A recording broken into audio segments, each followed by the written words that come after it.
कोल्हापुरातील विठ्ठल बिरदेव यात्रा. आपले मेंढपाळ बांधव वर्षानुवर्ष डोंगर खोऱ्यात मेंढ्या राखत असतात. या मेंढ्या राखताना त्यांचे व त्यांच्या मेंढ्यांचे वाईट अदृश्य शक्तीपासून संरक्षण व्हावं म्हणून ते बिरदेवाला पुजतात. बिरोबा म्हणजेच शिवाचा अवतार. या बिरोबा देवाची भारतात एकूण मुख्य 12 ठाणी आहेत. त्यातील 6 महाराष्ट्रात आहेत आणि या 6पैकी एक म्हणजे कोल्हापुरात.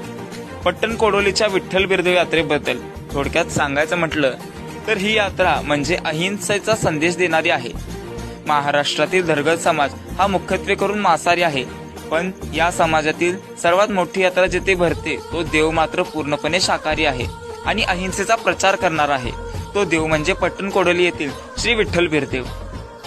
महत्वाचं म्हणजे या यात्रेमध्ये हेडंब नृत्य, ढोल ताशाच्या निनादात काचेचे पाणी दिलेले जोड हत्यार पोटावर मारून घेतात.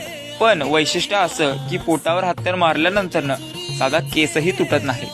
भंडाऱ्याची या नृत्यावेळेस मोठ्या प्रमाणात उधळण केली जाते व भाकणूकही केली जाते. भाकणूक म्हणजे पुढील वर्षाची भविष्यवाणी करण्यात येते. यामध्ये पेरा, पर्जन्य, भक्ती, रोगराई, राजकारण, धारण, भूमाता, बळीराजा, महासत्ता, सीमावाद आदीबद्दल भविष्यवाणी केली जाते. हे पाहण्यासाठी भक्तांची असंख्य